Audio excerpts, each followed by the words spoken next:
ilmu politik, bravo. Iya. Bagus, harus semangat gitu. Mahasiswa siap. harus semangat, harus menggebu-gebu. Ya. Jadi ini adalah program episode pertama, yaitu podcast bincang politik. Namun pada episode yang pertama ini kita tidak hanya mengobrolkan seputar politik saja gitu, tapi politik yang dibumbui dengan agama. Biasanya kalau isu-isu udah dibumbui dengan agama itu biasanya suka melesat naik ke langit gitu. Sampai langit Makanya 7. sampai ke langit 7 pakai buruk, Pak. Ngeri. Makanya kita kali ini ditemani oleh sahabat, teman, rekan, sahabat. Karena kita masih satu anak. Oke, Satu turunan dari UIN. dari UIN. Siap. Oleh satu sahabat kita, anak UIN, yang mana dia ini fokusnya mempelajari agama-agama gitu. Ya, mungkin bisa ditebak lah jurusannya apa gitu. Kalau udah mempelajari agama-agama. Nah, kita akan mencoba berbincang mengenai politik, tapi yang berhubungan dengan agama. Salah satunya yakni mungkin tentang negara, relasi negara dengan agama salah satunya. Mungkin kita awali dengan itu ya. Aku mau nanya nih, kan Anda mempelajari tentang agama-agama gitu kan. Dalam pandangan Anda, kan gini nih, di dunia ini tuh kan ada yang disebut dengan negara sekuler, ada yang non sekuler gitu kan. Negara yang mana negara sekuler itu dia memisahkan intinya dia memisahkan urusan agama dengan negara, sedangkan non sekuler tidak gitu kan. Jangan dulu di negara Indonesia lah, menurut pandangan sahabat aku nih, gimana, apakah bagus tentang sekuler dan non sekuler ini, baiknya sebuah negara itu bagusnya gimana?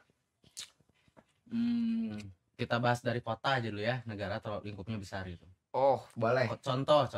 Oke, siap. Misalkan Aceh nih. Aceh. Ibaratkan Aceh itu menganut pahamnya non sekuler. Mm-mm. Ketika aturan pemerintah daerah yang diurusi dengan agama, lihat prospek ke depannya. Di Aceh banyak aturan-aturan adat yang tidak memperbolehkan lelaki menggunakan celana ketat, perempuan menggunakan pakaian-pakaian tidak senonoh. Hasil dari non sekuler tersebut yang kita lihat nih di masyarakat, ya, apa yang terjadi? Bagus? Tidak. Kalau di Aceh sih bagus sih kelihatannya. Bagus. Tapi di balik adanya aturan non sekuler tersebut, kita lihat di Aceh bandar ganjanya besar. Ya, saya tidak tahu kalau itu ya. Contoh ya, ini contoh maaf orang tidak Aceh. tahu kalau itu saya tidak tahu. Bandar ganjanya besar. Kasus pemerkosaan juga cukup lumayan gitu. Nah, di sini yang harus dipertanyakan itu, apa sih fungsi dari agama tersebut di dalam kepemerintahan?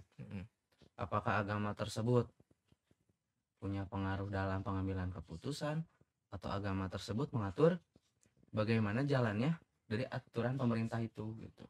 Nah, bagi saya lebih suka yang sekuler sih.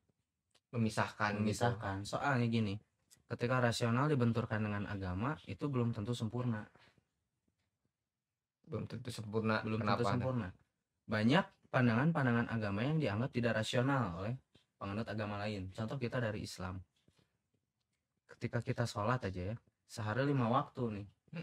Bagi orang Islam mungkin itu rasional karena kita beribadah. Tapi bagi orang Kristen, kita cukup ibadah 1 kali seminggu gitu. Hari Minggu doang. Karena bagi mereka mengingat Tuhan itu tidak harus dengan cara ibadah saja, tapi dari hati.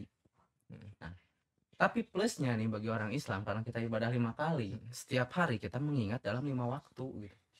Dalam 5 waktu itu, rasional kita dalam sehari kita bisa mengingat Tuhan dalam 5 waktu. Rasional orang Islam. Tapi nggak akan mungkin bisa diterima oleh agama lain. Contoh orang Kristen. Bagi orang Kristen, ketika memang rasional mereka beranggapan bahwa cukup mengingat Tuhan itu hanya 1 kali, tapi secara terus menerus. Sedangkan bagi orang Islam perlu 5 waktu untuk mengingat Tuhan. Maka dari situ bisa kelihatan gitu kan, dari bedanya perspektif, bedanya pemahaman. Jika dua rasional ini dibenturkan, nggak akan benar. Tapi kalau rasional dan agama dipadukan, saya suka. Contohnya gimana nih kalau Contohnya di gini, Indonesia dipadukan gitu? Dipadukan ya. Kita lihat Ini aja susu yang saya minum. Susu yang saya minum ya. Kayak tidak disponsori Tidak oleh disponsori. ini. Ya, ini susu yang saya minum berlabelkan halal. Apa sih maksudnya di produk susu ini? Di produk susu ini rasional yang dipadukan dengan agama. Gini loh. Rasionalnya kita itu minum susu yang diproduksi dari sapi, yang diambil dari sapi, yang banyak vitaminnya. Yang banyak vitaminnya, yang banyak khasiatnya gitu, juga. ya. Tapi ada bakteri. Nah, di kedokteran mungkin ya, karena saya bukan jurusan kedokteran juga, saya kurang paham, tapi ketika bakteri yang ada di susu nggak diolah dulu, itu bakal jadi penyakit kan untuk manusia. Iya. Ya, rasional, Iya. masuk di akal, dipadukan dengan agama. Di negara kita di Indonesia, kenapa setiap produk dikasih label halal? Itu bukan bertandakan hanya untuk orang Islam saja. Halal di sini udah terjamin pasti sehat untuk semua manusia. Halal di sini pasti sehat. Nah, maksudnya rasional dengan agama yang dipadukan itu begini. Ketika satu produk yang sudah rasional, ketika sesuatu yang sudah rasional, tapi belum tentu aman bagi semua orang, dipadukannya dengan agama, maka agama-agama lain pun, manusia-manusia lain pun akan tahu, oh, jika di agama ini hal itu baik, kita juga bisa berpikiran seperti itu. Makanya agama dan rasional, saya suka agama dan rasional dipadukan itu seperti itu, karena itu nantinya mengacu opini-opini lain dan mengacu pemikiran-pemikiran lain, tapi tetap satu tujuan. Tapi kan pada akhirnya label halal juga bukannya bisa dibeli ya. Label halal emang bisa dibeli. Kalau bagi anak politik mungkin itu pasti dipermasalahkan ya, ketika label halal bisa dibeli. Tapi gini, kita kan pikirannya rasional aja. Kalau saya nih, saya yang punya produk, udah aja beli aja label halal gitu. Nah, tapi kan saya mikir jangka panjang, produk ini pasti dimakan sama anak cucu saya juga gitu. Iya. Setidaknya iya saya beli, tapi bukan beli dalam hal saya tidak melakukan pemeriksaan dan lain-lain. Saya cuma memperlancar persyaratan, Pak. Itu yang ya, lama biar cepat gitu. Biar cepat. Biasalah orang Indo bikin SIM aja nembak. Iya cepet sih. Tapi gini, kan kalau misalkan berbicara tentang label halal ya, di luar sana kan masih banyak kebijakan-kebijakan yang berkaitan, yang mana kalau di Indonesia kan sebagai negara non sekuler ya, yang bisa dilihat dari Pancasila sendiri gitu kan, ketuhanan yang Maha Esa gitu. Sudah tentu itu sudah menggambarkan lah bahwa negara ini tuh mengatur juga gitu tentang agama, peduli juga terhadap agama. Namun yang saya lihat, yang aku lihat nih hari ini, mungkin ya ini kalau dari sudut pandang aku ya sebagai orang muslim gitu, nggak tahu kalau misalkan orang di luar nonis gitu. Orang muslim mungkin karena sebagai mayoritas ya, ini isu yang memang sering banyak diperbincangkan gitu, mengenai mayoritas dan minoritas. Muslim sebagai mayoritas itu seringkali mendapatkan keistimewaan lah gitu dalam kebijakan, kayak misalkan contoh salah satunya kita saat kita kan ibadah 5 waktu nih sehari. Kita ibadah 5 waktu sehari. Terus kita di 5 waktu itu untuk panggilan ibadahnya adzan itu selalu pakai toa. Itu keras gitu kan. Memang bagi umat muslim lagi ya nggak terganggu gitu kan dengan adanya adzan. Tapi kan di luar itu bagi orang nonis kan belum tentu gitu kan. Mereka mungkin punya kegiatan yang lain yang mengharuskan dia dalam keadaan yang hening gitu di sekitarnya ataupun hal-hal lain lah. Tapi terkadang ketika jangankan bunyi lonceng gereja lah, misalkan jangankan bunyi lonceng gereja, ketika mengadakan suatu acara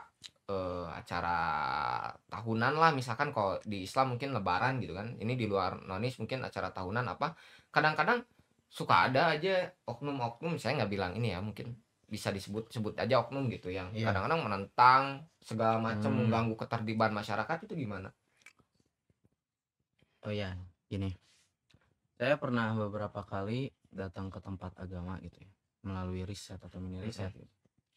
Ya, contoh dari Kristen, saya ke kantor Uskup Bandung waktu itu karena ada studi. Saya bertanya tuh sama pendeta di sana, saya tanya, Bapak, gimana sih rasanya ketika umat Kristen mendengarkan azan? Satu. Saya waktu itu ke Cibadak. Saya nanya umat Buddha, Romo, saya bertanya gitu, Romo, gimana sih ketika kalian mendengar suara ajan yang sangat keras? Saya nanya lagi ke orang Hindu. Waktu itu kebenaran orang Hindu itu bukan tokoh agama, tapi ya bagi saya dia orangnya taat gitu ya. Saya tanya, gimana sih lo ketika ngedengerin suara ajan? Gitu kan? Saya yang kelima nanya ke orang Konghucu juga nih, kebenaran di Cibadak.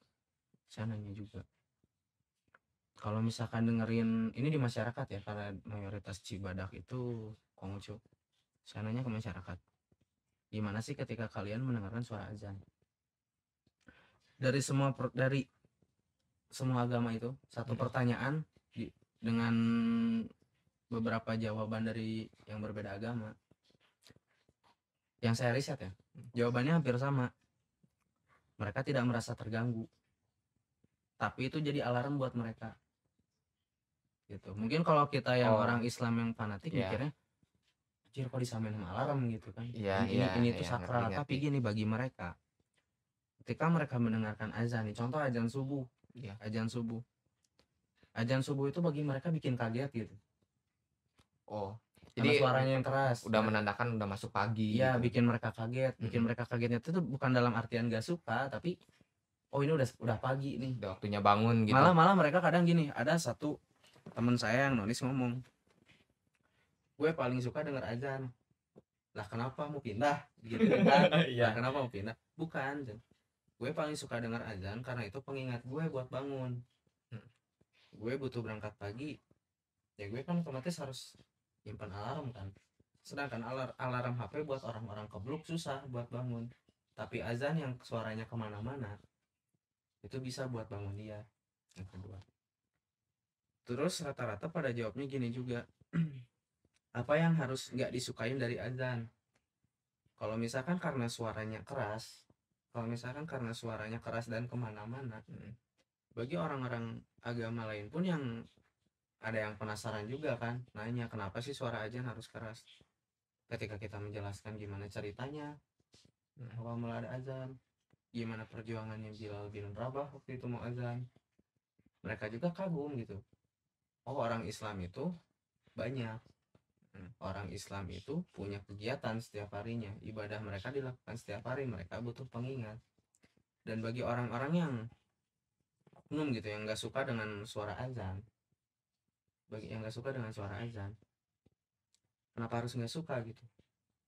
Enggak, maksudnya bukan yang nggak suka sama suara azan, nggak suka dengan kebisingannya. Oknum Muslim yang nggak suka dengan kebisingan orang-orang non Muslim lakukan, misalkan dalam acara-acara tertentu, maksudnya itu. Masalahnya gitu. Orang di luar Islam nggak pernah sebising azan. Suara gereja nih kedengarannya cuma di lingkup gereja doang, nggak sampai kemana-mana. Sekitaran gereja. Ya sekitaran gereja. Orang Hindu, Buddha, mereka nggak pernah melakukan sesuatu yang berisik, malah mereka ibadahnya hening. Kalau penasaran nih, nggak percaya sama yang saya omongin itu, Bapak coba datang ke Cibadak dekat Supratman. Jangan Bapak dong, saya masih muda. Oh iya, maaf. Saya masih muda. Coba aja nih ya ke Cibadak dekat Jalan Supratman. Hampir setiap belokan itu penuh wihara. Kalau di Cibadak ada yang berisik, kasih tahu saya pengen lihat. Setiap saya ke Cibadak waktu itu saya belum pernah lihat orang-orang yang ibadahnya berisik. Emang mereka ibadahnya hening. Penandanya pun nggak sebising azan gitu. Tapi saya belum pernah juga dengar ada orang yang nggak suka azan sih. Cuman ya mau dari ini ya beberapa agama. Dan saya juga belum pernah mendengar orang Islam nggak suka dengan pengingat agama lain. Tapi kebanyakan di Indonesia itu punya dogmanya yang kurang bagus mengenai toleransi agama. Terutama ketika kita menjelekkan agama lain gitu. Karena mayoritas di Indonesia itu Islam. Contoh lah, karena kita masih muda ya, misalkan situ pacaran sama nonis, orang tua pasti nggak ngizinin, ya kan? Karena ada dogma itu, karena nilai toleransinya kurang. Tapi emang bener emang iya ada di hukum Islam itu dijelaskan lebih baik dengan yang seiman. Ya kita juga kan anak politik, rasional Anda harus lebih tinggi, ya kan? Kita lihat juga perbedaan zaman.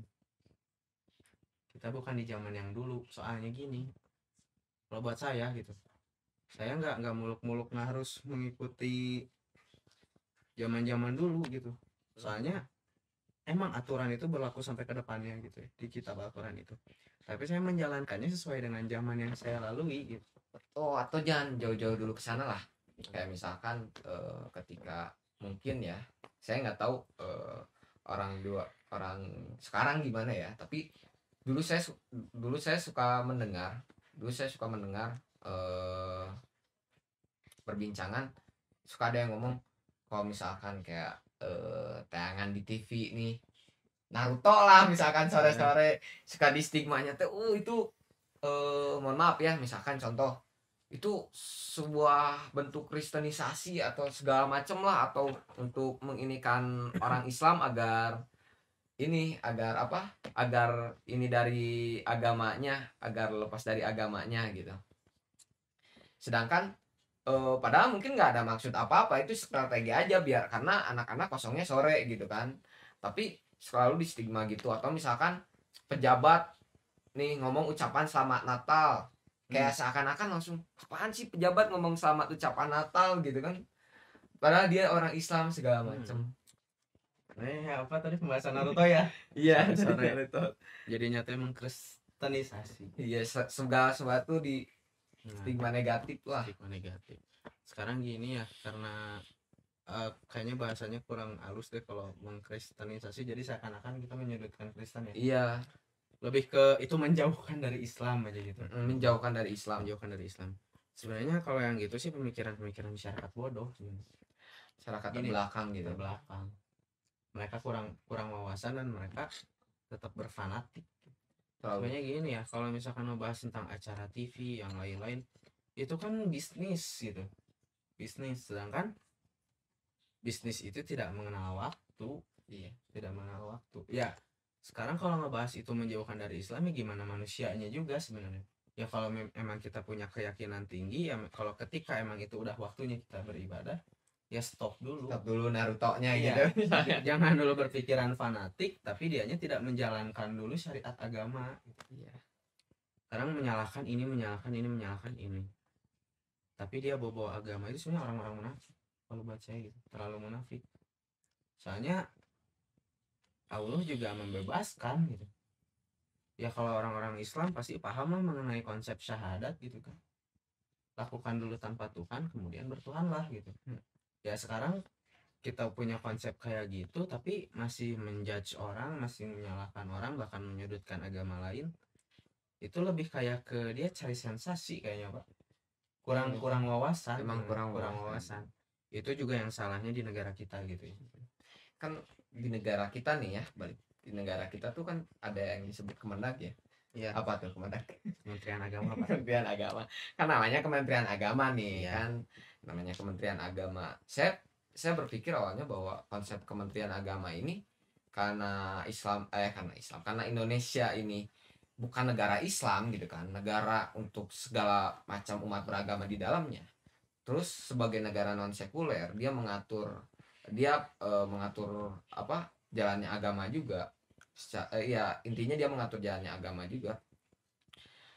Dia didirikanlah mungkin Kemenag ya, Kementerian Agama gitu. Kementerian Agama untuk mengurusi agama secara umum gitu, semua agama yang ada di Indonesia. Tapi yang saya lihat nih pada hari ini Kemenag ini pada akhirnya hanya kebanyakan ya, apa nggak tahu saya karena saya orang Islam jadi sayanya taunya kebijakan Islam doang.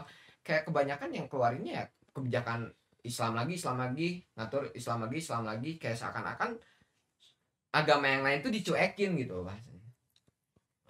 Gini ya Pak, sebenarnya sekarang bukan Kemenag namanya Pak. Apa? Kemenagi Apa? Kementerian Agama Islam. Kenapa tuh? Isinya orang Islam semua. Isinya orang Islam semua. Ya mungkin karena mayoritasnya Islam, nggak ada yang mau naik jadi Kementerian Agamanya dari awal. Sebenarnya gini sih Pak, untuk instansi agama, agama lain itu sebenarnya hebat juga. Contoh kayak Kristen punya uskupnya gitu. Kristen punya uskupnya dan pendetanya itu punya gelar, punya titel juga nih, setara dengan S1. Ada sekolahnya berarti. Ada sekolahnya di Kristen, Hindu, bahkan Buddha, Konghucu. Setiap mereka yang mau jadi pendeta itu harus lulus dulu S1 lah Pak.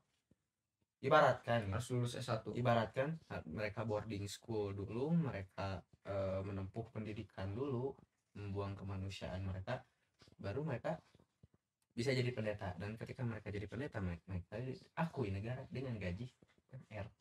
Dengan gaji UMR diakui negara, Diakui negara. itu yang ngegajinya negara. Iya.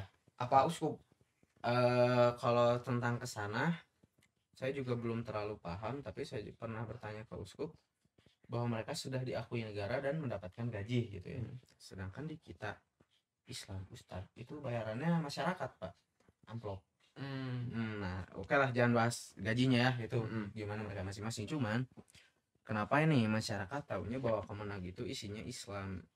Yang pertama juga kita lihat ya, kita mayoritas itu Islam, dominannya dengan Islam. Jadi kebanyakan ngatur orang Islam karena emang banyak. Sedangkan masyarakat yang berpikir itu dan berstatement seperti itu mereka orang Islam. Paham gak Pak? Jadi ketika masyarakat berstatement di Kemenag itu isinya orang Islam, semua diatur oleh orang Islam, karena yang berbicara itu juga orang Islam gitu. Tapi coba kalau Anda tanya ke nonis yang di luar Islam, isi Kemenag apakah ada dari agama lain? Ada. Indonesia yang dipentingkan itu, yang diutamakan itu toleransi. Udah mah kita pahamnya kanan, kita demokrasi, terus kita juga banyak kan di Indonesia, jadi wajar aja gitu. Wajar aja.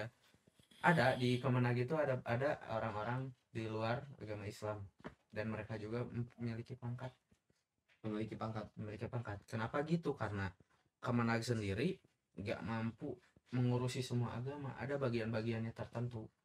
Bagian Islamnya ada, Kristennya ada, Hindunya ada, Budanya ada. Kalau nggak gitu chaos Pak.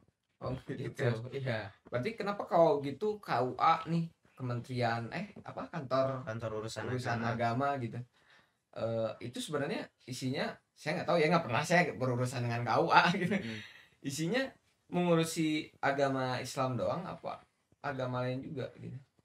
Nah, jadi kalau setahu saya gitu, orang Islam mau nikah nih ke KUA daftarnya. Kalau non Islam ke Disdukcapil, itu kenapa? Tahu nggak? Agak berarti kayak Pak. Ya kalau nggak tahu ya nggak usah aja, nggak apa-apa.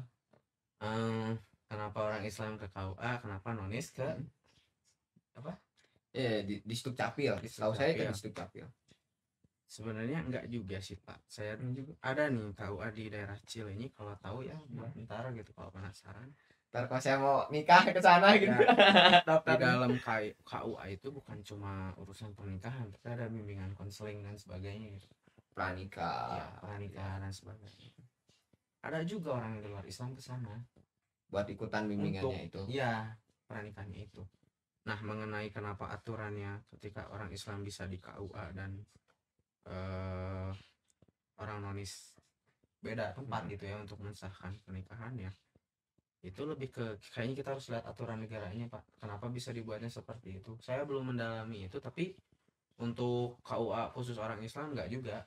Enggak, karena ada juga yang di luar Islam. Ada juga yang di luar Islam ke sana. Ini kan berarti kan kayak kita tadi udah ngobrol-ngobrol tentang bagaimana negara nih mengurusi negara non sekuler, contohnya di negara kita ya. Saya juga nggak tahu kalau di negara luar kayak gimana gitu. Jadi negara itu campur tangan, dia ngebantu, bukan mengurusi agama ya, bukan dia campur tangan dengan urusan agama maksudnya, tapi membantu urusan agama, mungkin karena mayoritas Islam, banyaknya yang diurusnya ya Islam, kebijakannya juga kebanyakan jadinya Islam karena memang mayoritasnya Islam. Tapi kalau gitu nih ya, kalau misalkan saya menempatkan sebagai orang yang mendukung paham sekuler gitu, bahwa udahlah negara nggak usah ikut campur gitu. Kenapa negara nggak usah ikut campur pada urusan agama gitu? Karena pada akhirnya ketika negara ikut campur pun perubahan apa gitu? Apa hal baik yang pada akhirnya bisa dimunculkan oleh negara untuk umat-umat beragama gitu? Toh kayak gini di Indonesia itu sebenarnya agama atau kepercayaan itu kan bukan enam yang diakui saja gitu. Di luar sana banyak. Kayak saya pernah diskusi kayak tentang Sunda Wiwitan dan lain sebagainya gitu. Apakah mungkin mereka tidak masuk klasifikasi sebagai agama atau bagaimana, tapi di luar itu kan dia tetap sebuah kepercayaan gitu kan. Harusnya ya mungkin diatur juga gitu. Tapi kan pada akhirnya enggak, jadi buat apa gitu sebenarnya negara ikut urusin agama juga gitu. Sebenarnya gini ya Pak, kalau bahasa anak sekarang kayaknya Indonesia itu terlalu maruk, segala diurus gitu, Ya. segala diraup. Nah, segala dirau, segala diurus, tapi nggak semua bisa kepegang gitu. Nah bayangin aja kalau Indonesia segala diurus gitu, agama-agama lokal sampai naik tuh diakui. Dulu pernah ada kan kasusnya, ketika agama lokal itu disahkan di KTP. Nah, ketika agama lokal sudah disahkan, malah ribet ternyata, dan akhirnya dilepas lagi dari KTP. Dilepas lagi dari KTP. Itu saya lupa kasusnya tahun berapa, tapi kalau nggak salah belum lama ini deh, antara 2020-2019. Agama lokal itu disahkan di KTP, jadi bisa ganti nih, yang asalnya cuma numpang di Islam, numpang di Kristen, bisa pindah ke kepercayaannya yang lain gitu ya.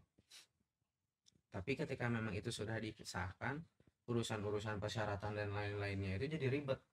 Nah, kenapa Indonesia lebih mengakui 6 agama itu ya? Ya mereka juga nggak sembarang mengakui itu, tapi ada beberapa syarat yang bisa diakui agar bisa diakui ya, ada beberapa syarat agar bisa diakui. Dan kalau penasaran syarat tersebut, bisalah nanti cari-cari di webnya Kemenak gitu, atau baca di undang-undangnya. Soalnya gini, kalau semua agama diakui ya sistemnya nanti rusak Pak. Soalnya kita itu, kalau menurut saya ya, Kemenak, atau jangan Kemenak lah, kita sebut instansi agama sama pemerintahan itu kalau di Indonesia hampir sejajar. Bahkan pengambilan keputusan pun kadang dikompromiin dulu nih sama agama gitu, apakah ini cocok atau tidak. Tapi nggak semua gitu ya, tapi nggak semua aturan. Terus gini, kalau menurut saya juga nggak perlu mengakui secara administratif negara ya. Soalnya dari yang saya pernah lihat gitu, agama-agama lokal itu lebih bukan ke, maaf ya, ini yang saya lihat itu lebih ke mereka itu lebih membudaya, bukan lebih kayak disebut budaya gitu, kepercayaan. Karena bagi bukan saya agama gitu ya, bagi saya. Bahkan saya punya teman, jangan teman lah, orang tua saya sendiri, yang satu Sunda Wiwitan, yang satu Kejawen. Begitu saya tanya, Mak, Beh gitu, Sunda Wiwitan sama Kejawen agama bukan sih? Bukan gitu ngejawabnya. Mereka jawabnya itu kepercayaan, bukan keyakinan. Mereka orang tua saya waktu itu posisinya percaya, itu yang mereka pegang. Tapi setelah ya cerita dulu ya, setelah mereka meluk Islam dua-duanya, akhirnya mereka punya dua paham nih, antara kepercayaan dan keyakinan gitu. Jadi pada akhirnya hak baik apa yang dihasilkan dari negara non sekuler gitu, yang membedakan dia dari negara-negara sekuler gitu? Yang membedakannya gini, emang kalau misalkan negara sekuler sama kayak Arab mungkin ya, sekuler Arab. Enggak lah, Arab non sekuler loh. Arab non sekuler apa ya? Contoh negara sekuler. Amerika, Singapura. Singapura sekuler nggak sih? Sekuler kan ya? Contoh gitu. Hasilnya apa? Ya hasilnya lebih tersortir kalau menurut saya Pak. Mereka maju kan? Maju daripada Indonesia non sekuler. Mereka maju, negara maju, pemikirannya maju. Apakah agamanya maju? Iya, agamanya maju. Agamanya juga maju. Instansinya besar. Nah, yang dihasilkan negara non sekuler apa gitu? Bentrok kan jadi. Jadi gimana nih? Mending sekuler, mending non sekuler sih. Tadi kan sebenarnya soalnya gini Pak, kalau saya bilangnya non sekuler, ntar orang-orang bilangnya mending sekuler. Ya. Kalau saya bilangnya sekuler, loh kan situ hidupnya di negara demokrasi. Ya kan negara demokrasi bebas berpendapat dong. Bebas berpendapat. Iya, tapi karena ada ITE ya Pak, jadi pendapat kita dibebaskan tapi dengan harus ngotak. Ngotak. Yang otak lah gitu. Yang otak lah gitu. Bahasa sekarang Ya, yang otak. apa yang dihasilkan ya kita lihat aja sekarang apa yang dihasilkan. Lihat sisi baiknya aja lah. Ya, toleransi yang paling saya utamakan sih. Tapi kan jangan toleransi ini tadi jangan banyak yang protes gitu. Iya, banyak yang protes karena kenapa saya juga kurang paham kenapa media tidak mengangkat toleransi gitu. Tapi kalau Bapak coba aja jalan sendiri. Ajaan Bapak, saya ingat. Ya, Bobby, kamu coba jalan sendiri. Ya, Kamu coba jalan sendiri. oke. Jalan sendiri kemana? Udah biasa saya jalan sendiri. Ya, maksudnya gini ya, jangan cuman karena media massa, jangan cuma kata orang, tapi cobalah jalan sendiri, telusuri jalan agama. Telusuri jalan agama. Kamu lihat ketika di jalan itu, ketika Anda di luar rumah itu, agama itu seperti apa? Menyenangkan, Pak. Dengan adanya non sekuler itu. Menyenangkan. Menyenangkannya apa? Ya dengan adanya pemerintah berurusan dengan agama itu menyenangkan. Apalagi bagi Anda yang jurusan politik, Pak. Daripada yang sekuler. Ya. Oke. Menyenangkannya itu apa ya? Coba kita lihat sendiri. Ya udah, ntar kita lihat sendiri bagaimana prospek kedepannya. Satu lagi gini yang tadi kata Anda, apakah negara Indonesia mengurusi Islam saja? Oh enggak. Semua agama juga diberi bantuan oleh pemerintah. Diberi bantuan. Ya. Saya kasih contoh besar lagi di Cibadak, coba aja cari tahu di daerah sana dekat Supratman. Daerah situ rata-rata mereka punya prospek besar. Prospek besarnya apa? Ada satu vihara, dia yang memegang, dia yang mengelola, tapi dia juga membagikan ke beberapa agama lain. Membagikan apa? Dana dari pemerintah itu. Jadi bukan dia yang memegang kuasa, tapi memang romo di sana yang menyalurkan itu. Jadi disalurkan dana apa nih, dana lebihnya gitu ya. Atau dana yang emang harus dibagikan itu di dalam agama. Jadi sama dia dibagikan gitu. Iya, bantuannya. Dan pemerintah pun tidak bertutup mata dengan agama lain gitu. Pemerintah juga tetap membiayai mengurusi agama-agama lain, bukan cuma Islam saja. Oke, jadi lebih baik jangan langsung menjudge. Enggak, maksudnya lebih baik sekuler dan sekuler. Jadi lebih baik hancur aja apa? Lebih baik hancur aja. Oke, sampai jumpa di podcast berikutnya ya. Tunggu aja. Bye bye.